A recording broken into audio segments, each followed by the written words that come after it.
জামালপুরে শিক্ষার্থীদের জন্য দরিদ্র তহবিল গঠন। জামালপুর সদর উপজেলাস্থ হাজীপুর উচ্চ বিদ্যালয়ের শিক্ষার্থীদের জন্য দরিদ্র তহবিলের উদ্বোধন করা হয়েছে। 12 জুলাই দুপুরে শিক্ষার মান উন্নয়ন বিষয়ক পরামর্শমূলক সভা শেষে শিক্ষার্থীদের জন্য দরিদ্র তহবিলের উদ্বোধন করেন জামালপুরের police super Syed Rafiqul Islam PPM সেবা। হাজীপুর উচ্চ বিদ্যালয়ের অ্যাডহক কমিটির সভাপতি মীর ইসাক হাসান ইখলাস এর সভাপতিত্বে অনুষ্ঠান বিশেষ অতিথি হিসেবে উপস্থিত ছিলেন civil surgeon doctor Mohammad Azizul Haque. এ সময় আরও উপস্থিত ছিলেন সদর থানা ভারপ্রাপ্ত কর্মকর্তা ওসি আবু ফয়সাল মোহাম্মদ আতিক, উপজেলা মাধ্যমিক শিক্ষা কর্মকর্তা মোহাম্মদ সানোয়ার হোসেন সহ আরো অনেকে। যে মেধা আসলে কারো কাছে আল্লাহ এইভাবে এরকম অনেক বেশি কম বেশি দেয় না। এই জায়গাটা যত বেশি নার্সিং করা যায় আমার মনে হয় যে তত বেশি এই জায়গাটা নিয়ে কাজ করতে পারবো।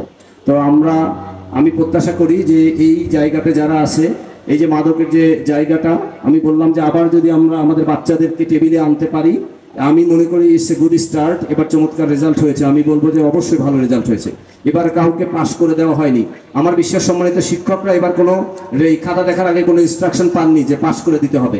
আগে কি হতো যে 100% পাস না করে দিলে শিক্ষকের চাকরি থাকতো না, প্রধান হেডমাস্টারগিরি থাকতো না, কলেজের প্রিন্সিপালগিরি থাকতো না। তো সেটি তো নাই, তার মানে বাংলাদেশে পরিবর্তন হচ্ছে।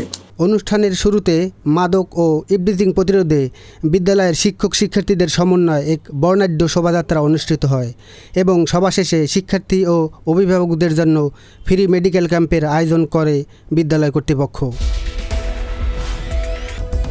জামালপুর থেকে রবিউল হাসান লায়ন, গণমানুষের আওয়াজ।